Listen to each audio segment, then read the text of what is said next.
آج کا پہلا سوال ہے، ہمارے ہاں عموماً میت کو قبر میں دفنانے کے بعد اس کی قبر پر پانی یا گلاب کے عطر کا چھڑکاؤ کیا جاتا ہے، پھر گلاب کے پھولوں کی پتیاں بھی ڈالی جاتی ہیں، اور اگر قبر کسی بزرگ کی ہو تو اس پر چادر وغیرہ ڈالی جاتی ہے۔ اسی طرح قبر میں عہد نامہ رکھنا کہاں تک درست ہے؟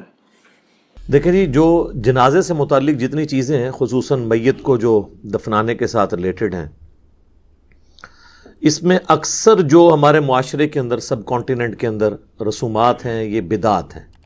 کچھ چیزیں سنت بھی ہیں لیکن زیادہ تر بدعات ہیں۔ یہ جتنی باتیں آپ نے گنوائی، ان میں اکا دکا چیز تو آپ سنت کہہ سکتے ہیں، باقی اس سے بھی بڑھ کر لوگ تو کفنی لکھتے ہیں باقاعدہ، یعنی وہ کئی بار ہمارے پاس بھی لوگوں نے بھیجا ہے کہ جی آپ اس کے اوپر ذرا کلمہ لکھتے ہیں، فزیکلی کلمہ کفن کے اوپر لکھواتے ہیں۔ جو سمجھدار ہیں وہ کہتے ہیں نہیں جی فزیکلی نہ لکھیں، بس ہاتھ کے اشارے سے لکھتے ہیں، اور کلمہ لکھوانے کے لیے علماء کے پاس بھیجتے ہیں۔ آپ مسلمانوں کا لیول دیکھ لیں، وہ کلمہ بھی ٹائپ نہیں کر سکتے اس کے اوپر، ہینڈ رائٹنگ کے طور پر۔ اسی طریقے سے بعض لوگ حج اور عمرے کے لیے جب مکہ شریف جاتے ہیں، وہاں سے زمزم کے اندر بھگو کے لے آتے ہیں کفن کو۔ بعض لوگ مدینہ شریف کی مٹی لے آتے ہیں کہ ساتھ کفن میں رکھ دیں گے۔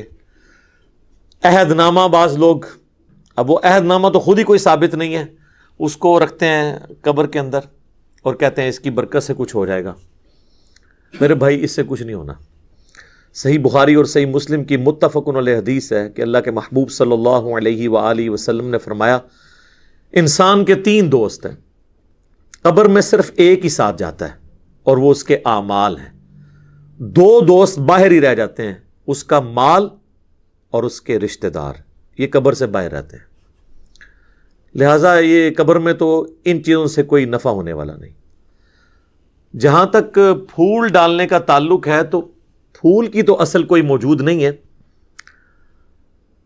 اس کو جس حدیث پر قیاس کیا جاتا ہے نا، وہ بھی بہت دور کا قیاس ہے۔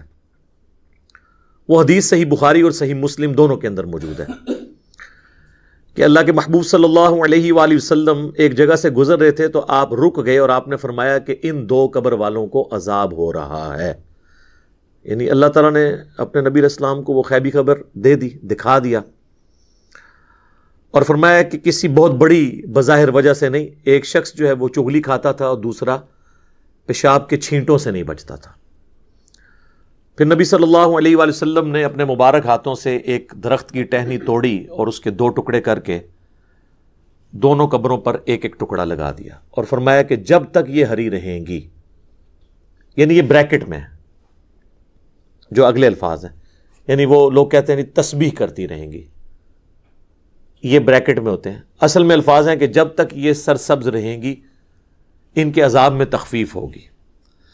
اب اس حدیث کے تحت بعض لوگ یہ کہتے ہیں کہ چونکہ ہری جو ٹہنیاں ہیں وہ زندگی کی علامت ہے، اور وہ زندہ چیز جب اللہ کا ذکر کرے گی تو اس کی برکت سے قبر والے کو نفع پہنچے گا۔ اب یہ سب کچھ ایکسپلینیشن ہے، اس حدیث میں یہ الفاظ نہیں ہے، اور اس ایکسپلینیشن کے ساتھ آپ اختلاف بھی کر سکتے ہیں۔ اس کی وجہ یہ ہے کہ چیز کوئی ہری ہو یا سوکھ جائے، دونوں حالتوں میں اللہ کا ذکر کرتی ہے۔ سورہ بنی اسرائیل میں آیا نا کہ کوئی ایسی چیز نہیں ہے جو اللہ کی حمد کے ساتھ اس کی تسبیح نہ کرتی ہو، مگر یہ کہ تم اس کی تسبیحات کو سمجھ نہیں سکتے۔ سورۃ الرعد میں آیا کہ یہ جو بجلی گرجتی ہے، الرعد، یہ بھی اللہ کا ذکر کرتی ہے۔ صحیح بخاری کے اندر موجود ہے، حضرت عبداللہ ابن مسعود کہتے ہیں کہ بعض اوقات ہم اللہ کے محبوب صلی اللہ علیہ وآلہ وسلم کے ساتھ کھانا کھا رہے ہوتے تھے، تو وہ جو لقمہ ہم اٹھاتے تھے، ہم اس کی تسبیح کی آواز بھی سنتے تھے۔ یعنی حضور علیہ السلام کی موجودگی کی برکت سے یہ معجزہ عام لوگوں پہ بھی ظاہر ہو جاتا تھا، وہ اسے آبزرو کر لیتے تھے۔ تو کوئی خشک چیز ہو یا کوئی تر ہو، ہر چیز اللہ کا ذکر کرتی ہے۔ بعض محدثین کا یہ موقف ہے کہ یہ حضور کے ہاتھوں کی برکت ہے کہ آپ علیہ السلام نے اپنے مبارک ہاتھوں سے وہ ٹہنیاں لگائیں اور اس کی وجہ سے ان کے عذاب میں تخفیف ہو رہی ہے، تو یہ بات زیادہ وزنی لگتی ہے۔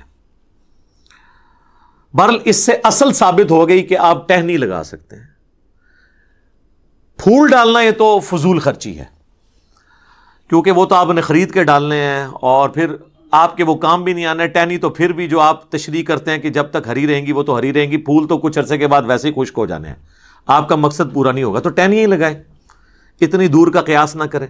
اور پھر پھولوں میں ایک رسپیکٹ والا معاملہ بھی آ جاتا ہے, اور اسلام میں قبروں کی یہ والی رسپیکٹ نہیں ہے کہ لوگ جو ہے وہ اس کی اس قسم کی رسپیکٹ کریں. ویسے تو ہر مسلمان کی قبر کی رسپیکٹ ہے, صحیح مسلم میں حدیث ہے کہ کوئی کسی مسلمان کی قبر پہ بیٹھے اس سے بہتر ہے کہ انگاروں پہ بیٹھ جائے. یعنی قبر کی آپ توہین نہیں کر سکتے, وہ اپنی جگہ ہے, لیکن اس طرح کی رسپیکٹ بھی نہیں کر سکتے کہ معاملات اتنے آگے چلے جائیں. اور عموماً جو قبروں کے اوپر چادریں چڑھائی جاتی ہیں یا یہ پھول ڈالے جاتے ہیں وہ اس قسم کی رسپیکٹ ہے. اور اس طرح کی رسپیکٹ تو نبی الاسلام نے اپنی قبر کے بارے میں فرمایا, مسند احمد میں حدیث ہے, اللہم لا تجعل قبری وثنا یعبد, اے اللہ میری قبر کو ایسا بت نہ بننے دینا کہ لوگ اس کی پرستش شروع کر دیں. بخاری مسلم دونوں میں حدیث ہے.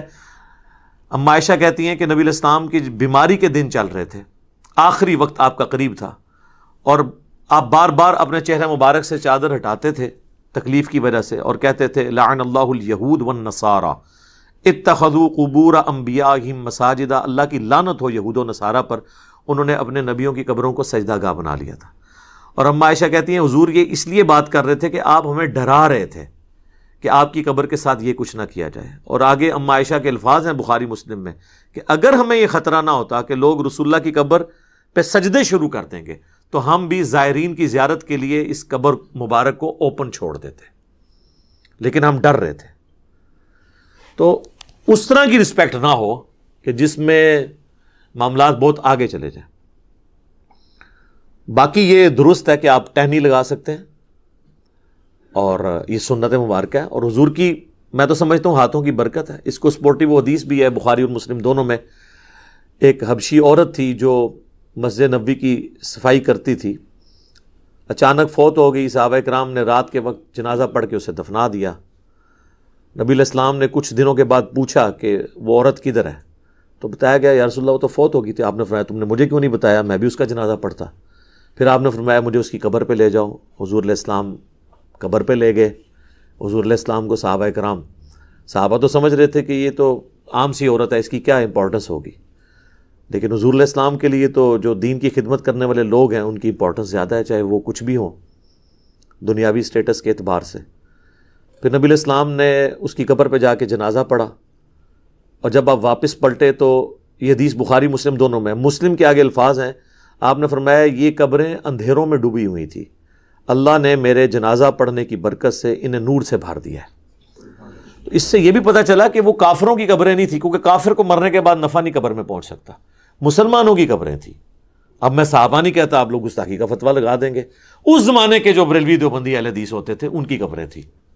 اب یہی مجھے کہنا پڑے گا مجبوراً, ٹھیک ہے, حضور کے زمانے کے. تو آپ علیہ السلام کی دعا کی برکت سے یہ معاملہ اس طرح کا ہو گیا. تو یہ ٹھیک ہے, آپ قبر پہ جا کے بھی جنازہ پڑھیں. اور دیکھیں آٹومیٹکلی اللہ تعالیٰ نے میت کو نفع پہنچانے کے لیے یہ پھولوں والا کام کرنے کی ضرورت نہیں, کئی اور طریقے رکھ دیے ہیں. صحیح بخاری اور مسلم دونوں میں حدیث موجود ہے کہ ایک مسلمان کے دوسرے مسلمان پہ 5 حق ہیں, 5 حقوق ہیں. ان میں سے ایک یہ ہے کہ جب وہ مر جائے تو اس کا جنازہ پڑھے. تو جنازہ پڑھے گا تو اس کے لیے دعا کرے گا اس میں, تو وہ نفع اسے پہنچے گا. تو پھول ڈال کے ضرور نفع پہنچانا ہے. پھر سنن ابی داؤد میں حدیث ہے جب اپنے بھائی کو دفنا چکو تو اس کی قبر پر کھڑے ہو کر دعا کرو, قبر کے اندر جو سوالات ہیں ان کے جوابات میں استقامت کے لیے, یہ بھی اس کے لیے نفع ہے. پھر اس کے بعد بھی جب آپ کبھی قبر پہ جائیں تو صحیح مسلم میں موجود ہے آپ نے قبرستان والوں کے لیے دعا کرنی ہے, السلام علیکم اہل الدیار من المؤمنین والمسلمین وَإِنَّا إِن شَاءَ اللَّهُ بِكُمْ لَلَاحِقُونَ نَسْأَلُ اللَّهَ لَنَا وَلَكُمُ الْعَافِيَةَ. اے جو مسلمان مومنین اور مسلمین یہاں پہ جتنے بھی لوگ دفن ہو تم پر سلامتی ہو, ہم بھی اللہ نے چاہا تو عنقریب تمہارے پاس آنے والے ہیں مر کے, ہم اللہ کے حضور تمہارے لیے اور اپنے لیے عافیت کا سوال کرتے ہیں. تو یہ دعا کا بھی نفع ہے, وہ آپ نے قبرستان جب بھی جانا ہے دعا کرنی ہے تو وہ بھی نفع اس کو پہنچ رہا ہے. اس کے علاوہ کچھ رسومات ہیں وہ بھی صحیح ہے, جس طرح صحیح مسلم میں حدیث ہے کہ حضرت عمر بن عاص کی جب موت کا وقت قریب آیا, تو بڑی لمبی وہ حدیث ہے, اور یوٹیوب پہ میرا کلپ بھی ہے عمر بن عاص کی موت, تو اس میں وہ کافی دردناک حدیث ہے. اس کے اینڈ پہ الفاظ ہیں جب میں مر جاؤں تو میری میت کے ساتھ کوئی نوحہ کرنے والی عورت نہیں لے کے جانی ساتھ، نہ کوئی آگ لے کے جانی ہے، اور جب مجھے دفنا چکو تو میری قبر پر پانی چھڑک دینا۔ تو اس سے پتہ چلا کہ قبر پہ پانی چھڑکنا سنت ہے، اور میری قبر پہ اتنی دیر بیٹھے رہنا، یعنی اس کے اوپر نہیں، یعنی مراد اس کے سائیڈ پہ، جتنی دیر اونٹ کو نہر کر کے، اونٹ کو نہر کرنے کے بعد اس کا گوشت تقسیم کیا جاتا ہے، یعنی آلموسٹ 2.5-3 گھنٹے، تاکہ میں اپنے قبر کے ساتھ مانوس ہو جاؤں اور سوالات کے جوابات میں مجھے استقامت نصیب ہو۔ تو قبر پہ بیٹھنا اتنی دیر، تو یہ سنت ہے، یعنی ظاہر ہے سنت اس اعتبار سے ایک صحابی تعلیم کر رہے ہیں۔ تو پانی کا چھڑکاؤ کرنا بھی سنت ہو گیا، جنازے کی دعا بھی سنت ہو گئی، قبرستان کی دعا بھی سنت ہو گئی، اور سورۃ الحشر میں تو اللہ تعالیٰ نے کیٹاگوریکلی فرمایا ربنا اغفر لنا ولاخواننا الذین سبقونا بالایمان، اہل ایمان کی نشانی ہے کہ وہ اپنے سے اگلے جو لوگ گزر چکے، مر چکے، ان کے لیے دعا کرتے ہیں۔ تو وہ تو ہم عام دعاؤں میں بھی ہمارا حصہ ان تک پہنچتا رہتا ہے، وہ ہم نے دعا کرنی ہے ہر صورت میں۔ باقی اللہ کی مرضی ہے، وہ دعا کو قبول کرے۔ صحیح مسلم میں حدیث ہے کہ جس مسلمان کے جنازے میں 40 ایسے مسلمان شریک ہو جائیں جو شرک نہ کرتے ہوں، تو اللہ تعالیٰ ان کی شفاعت اس مردے کے حق میں قبول کر لے گا۔ اب یہ اللہ کی مرضی ہے، قبول کرے یا نہ کرے۔ بخاری مسلم دونوں میں حدیث ہے کہ عبداللہ ابن ابی جب مرا ہے، حضور علیہ السلام نے اپنا کرتا مبارک کفن کے طور پہ اسے دیا، چونکہ اس کا بیٹا صحابی تھا، نبی علیہ السلام کی اخلاقیات تھیں۔ اپنے مبارک ہاتھوں سے اسے قبر میں اتارا، جنازہ پڑھایا، اپنا تھوک مبارک اس کے منہ میں ٹپکایا، لیکن اینڈ رزلٹ یہ ہوا کہ سورہ توبہ میں آیات نازل ہوئیں کہ آپ 70 دفعہ بھی ان کے لیے مغفرت کی دعا کریں، ہم قبول نہیں کریں گے، اور آئندہ نہ تو آپ نے ان کا جنازہ پڑھنا ہے اور نہ کسی کی اس طرح کے بندے کی قبر پہ آپ نے کھڑے ہونا ہے۔ تو وہ اللہ کی مرضی، کسی کو نفع پہنچائے یا نہ پہنچائے، اس طرح دھواں زبردستی کے ساتھ نہیں کر سکتے۔ بخاری مسلم دونوں میں حدیث ہے، نبی علیہ السلام کا ایک غلام تھا مدعم، جو آپ علیہ السلام کہ اونٹ کا کجاوا کسا کرتا تھا، سفر و حضر میں آپ کو وضو کرواتا تھا، آپ کے ساتھ ایک اٹیچ تھا۔ جب مر گیا خیبر کے موقع پر ایک نامعلوم تیر اسے لگا، کوئی دشمنوں کی طرف سے تیر آیا تو لگ گیا، وہ شہید ہو گیا۔ تو صحابہ نے کہا کہ ہم تو اس کو جنت کی بشارت دیتے ہیں، کتنا خوش نصیب ہے یہ۔ تو نبی علیہ السلام فرمایا تم اس کی جنت کی بات کر رہے ہو، اور مجھے اللہ نے دکھایا کہ اس نے مال غنیمت سے صرف ایک چادر چوری کی تھی جو آگ کی اس کے اوپر ڈال دی گئی ہے۔ اب دیکھیں، یعنی اس سے آپ کو پتہ چل گیا صحابہ کرام کو وہ چادر نظر نہیں آئی، تو آپ کے بابوں کو کسی کی آخرت کیسے پتہ چل سکتی ہے؟ کشف القبور اور وہ پتہ نہیں کیا کیا کلیم کرتے ہیں۔ تو حدیث کے الفاظ ہیں، بعض اصحاب نے اگر کوئی ایک رسی بھی یہ سمجھ کے اٹھائی تھی کہ اس کی تو مال غنیمت میں اتنی ورث نہیں ہے، وہ اپنے گھر میں گئے اور واپس لا کے وہ مال غنیمت میں جمع کی کہ کہیں یہ رسی نہ آگ کی بن کے ہمارے اوپر آ جائے۔ تو اس سے اندازہ کریں کہ نبی علیہ السلام کی صحبت میں رہنے والے اگر کسی شخص سے بھی کوئی معاملہ مس ہینڈل ہوا ہے تو اللہ تعالیٰ نے تو اس کا لحاظ نہیں کیا۔ آپ لاکھ کہتے رہیں جو کچھ بھی ہیں تیرے محبوب کی امت سے ہیں، جو محبوب کے ساتھ ڈائریکٹ اٹیچ تھے نا، ان کو بھی اپنے کیے ہوئے اعمال کا انجام بھگتنا پڑا ہے۔ باقی اللہ کی مرضی، کسی کے حق میں دعا قبول کر لے تو وہ اس قسم کی جو رسومات ہیں، وہ دعاؤں کی شکل میں جتنے معاملات ہیں وہ تو ٹھیک ہیں۔ اس طرح قبر کے اوپر چادر ڈالتے ہیں تو یہ تو کوئی ثابت نہیں ہے۔ صحیح مسلم میں حدیث ہے کہ نبی علیہ السلام کی قبر میں سرخ رنگ کی چادر بچھائی گئی تھی، آپ کے جسم مبارک اور مٹی کے درمیان، تاکہ یعنی وہ مٹی نہ لگے جسم مبارک اور کفن کو۔ تو وہ یہ جو انہوں نے ایک عقیدہ گھڑا ہوا ہے نا المحنت کے اندر، دیوبندیوں نے، بریلوی بھی مانتے ہیں کہ وہ حصہ زمین جو حضور کے ساتھ ٹچ کیے ہوئے ہے، سر کوئی حصہ زمین ٹچ نہیں کیا، وہ بیچ میں سرخ چادر ہے اور اس کے بعد کفن بھی ہے۔ تو آندہ وہ کہا کریں کہ وہ سرخ چادر اور وہ سفید کفن جو حضور کے ساتھ ٹچ ہوا ہوا ہے، اس کے بارے میں بھی کچھ چیز بنائیں آپ۔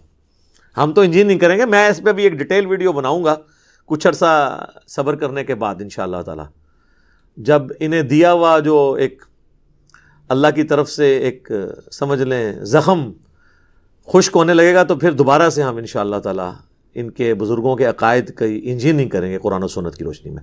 تو قبر کے اندر آپ چٹائی بچھا سکتے ہیں، یعنی اس کو میت کو مٹی سے بچانے کے لیے بالکل درست ہے. اور قبر کے اوپر پانی چھڑکنا مٹی کے بعد ڈالنے کے بعد یہ بالکل درست ہے. اور میرا خیال نہیں ہے کہ اس میں آپ کو کوئی عطر وغیرہ کی بوتل ضائع کرنے کی ضرورت ہے، اس لیول پہ جانے کی ضرورت نہیں ہے. پھولوں کا جہاں تک معاملہ ہے وہ تو کوئی اس طریقے سے ثابت نہیں ہے. اب وہ جس طریقے سے قیاس کر رہے ہیں تو وہ پھر قیاس ملٹی پلائی ہوتا جائے گا، اور مجھے اس کی کوئی لاجک سمجھ نہیں آتی، کیونکہ اس میں فضول خرچی والا عنصر بھی اور قبر کی ایک ضرورت سے زیادہ تعظیم والا معاملہ بھی آ جاتا ہے جو اس میں فٹ ان نہیں بیٹھتا. خصوصاً ہمارے معاشرے کے اندر تو آپ کو پتہ ہے کہ یعنی 10 چیزیں ہوتی ہیں تو ایک بندہ آ کے صفر لگا کے اسے 100 بناتا ہے، ایک اور آ کے اسے 1000 بناتا ہے، اور ایک نہ ختم ہونے والا ایک سلسلہ شروع ہو جاتا ہے. یہاں ہم یہ رسک نہیں لے سکتے کہ لوگوں کو اپنے اپنے معاملات کرنے کی اجازت دیں. یہاں تو لوگ قبروں پہ اذانیں دے رہے ہیں. یعنی اگر قبر پہ اذان ہوتی تو نماز جنازہ سے پہلے اذان ہو جاتی نا، وہ تو نماز تھی، اس سے پہلے اذان نہیں ہوتی. جب نماز جنازہ سے پہلے اذان نہیں ہے تو قبر کے اوپر اذان کہاں سے؟ پھر میت کے ساتھ جاتے ہوئے وہ لا الہ الا اللہ اونچی آواز میں پڑھتے ہیں. آپ اگر کہہ دیں کہ یہ ثابت کیوں کہتے ہیں، آپ کلمے کو نہیں مانتے. ٹھیک ہے، آپ دیکھیں کہ کس کس قسم کی چیزیں ساتھ جوڑی ہوئی ہیں. بھئی اگر اسی چیز کے طریقے سے چیزوں کو منوانا ہے تو پھر کل کو ہم کہیں گے کہ آپ جنازے کی اذان اور عید کی اذان شروع کریں تو یہ کہیں گے نبی الاسلام نے نہیں دی ہے، ثابت نہیں ہے. تو آپ کہیں پھر ہم ان کو پھر یہ کہیں گے کہ پھر آپ تو اذان کو ہی نہیں مانتے. تو یہ کیا کہیں گے کہ ہم مانتے ہیں لیکن جدھر ہے وہاں مانتے ہیں نا. تو سر ہم بھی وہیں پہ اذان مانتے ہیں جہاں پہ ہے. اور پھر بلکہ وہ انگلی رکھ کے، وہ فقہ حنفی کی کتابوں میں دیوبند اور بریلوی دونوں کے بزرگوں نے لکھا ہوا ہے کہ آپ انگلی رکھ کے تلقین کریں. وہ جو ڈاکٹر طاہر القادری صاحب کی ویڈیو بھی آئی تھی کہ پڑھ بیٹا، طاہر بیٹا پڑھ. پھر وہ کہہ رہے ہیں کہ آپ لوگ دور ہو جائیں، فرشتے آنے والے ہیں یہاں پہ. ٹھیک ہے نا جی. تو وہ بس اس طرح سے چیزیں ان لوگوں نے بنا دی ہیں. اب کیا کیا جائے؟ اس طریقے سے کسی کو کوئی نفع نہیں پہنچایا جا سکتا زبردستی دھونس کے ساتھ. میت کے لیے دعا کریں. صحیح مسلم میں حدیث ہے کہ مرے ہوئے شخص کو، میت کو صرف 3 چیزوں کا ثواب پہنچتا ہے. نمبر 1 صدقہ جاریہ، اس نے اپنی زندگی میں کوئی ایسا کام کیا جو بعد میں بھی جاری ہے. کسی نے کوئی مسجد میں پنکھا لگوا دیا، کوئی چٹائی بچھا دی، اور وہ بعد میں بھی لوگ اس سے نفع اٹھاتے ہیں. قرآن ترجمے والے رکھوا دیے مسجد کے اندر. دوسرا فرمایا علم کی بات، جیسے امام بخاری نے صحیح بخاری لکھی، امام مسلم نے صحیح مسلم. قیامت تک لوگ اس علم سے نفع حاصل کریں گے تو امام بخاری امام مسلم کا آٹومیٹکلی ثواب مل رہا ہے. اور تیسرا فرمایا نیک اولاد جو اس کے لیے دعا کرتی ہے اس کا بھی ثواب ملے گا. صدقہ اور خیرات کا بھی ثواب ملتا ہے. وہ سنن نسائی میں حدیث ہیں. ایک پورا ایک ٹاپک ہے، میں نے اس کے اوپر ایک ڈیٹیل لیکچر ریکارڈ کروا دیا ہے، ایصال ثواب کے 10 طریقے، جس میں میں نے بتایا کہ اس طریقے سے آپ میت کو نفع پہنچا سکتے ہیں. اس میں میرے بھائی یہ پھولوں والا معاملہ کہیں پہ نہیں آتا. اس کے ساتھ جتنی جڑی ہوئی چیزیں وہ جان بوجھ کے میں ڈسکس کر دیتا ہوں تاکہ معاشرے کے اندر جو بدعات ہے نا وہ کلیریفائی ہو جائے. ادروائز تو جس کا جو دل کرتا ہے نا وہ اس کے ساتھ. ابھی تو بلکہ ایک اگلی بدعت بھی شروع ہو چکی ہے. آپ تو میت گھر میں رکھی ہوتی ہے نا، وہاں پہ بھی لوگ اس کے گرد دائرہ بنا کے تو کلمہ پڑھنا شروع کر دیتے ہیں. اور بعض اوقات اس شخص کی میت کے اوپر کلمہ اور قرآن پڑھ رہے ہوتے ہیں جس نے پوری زندگی قرآن کھول کے خود نہیں دیکھا ہوتا. تو اللہ تعالیٰ کو آپ کے اس قرآن پڑھنے سے کیا انٹرسٹ ہوگا جس شخص نے اپنی زندگی میں قرآن کو سیریس نہیں لیا. باقی دعا کریں، اللہ سے امید رکھیں، حسن ظن رکھیں کہ اللہ تعالیٰ اس کے لیے کوئی عافیت والا معاملہ فرمائے گا. لیکن ہمارا کام ہے ان چیزوں کو ہائی لائٹ کریں تاکہ اگر کسی کی اصلاح کا کوئی پہلو نکلتا ہو تو نکلے. باقی دھونس زبردستی کے ساتھ تو ہم چیزوں کو بنوا نہیں سکتے. تو میں نے یہ ایک اوور آل ایک چیزیں کلیئر کر دی. تو اس کا اینڈ رزلٹ کنکلوژن یہ ہے کہ پھول ڈالنا ثابت نہیں ہے، ٹہنی لگانا ثابت ہے، پانی کا چھڑکاؤ کرنا ثابت ہے قبر کے اوپر، اور قبر پہ کھڑے ہو کے دعا کرنا ثابت ہے، قبرستان جاتے ہوئے دعا کرنا ثابت ہے. تو یہ وہ ساری چیزیں ہیں جو میت کو نفع پہنچانے کے لیے، کیونکہ اینڈ رزلٹ لوگ یہ سمجھتے ہیں کہ ہم نے اس پھول کے ذریعے اس کو نفع پہنچانا ہے، تو وہ پھر جس طریقے سے نفع بتایا گیا اسی طریقے سے آپ نے پہنچانا ہوگا. ٹھیک ہو گیا جی؟ جزاکم اللہ خیر.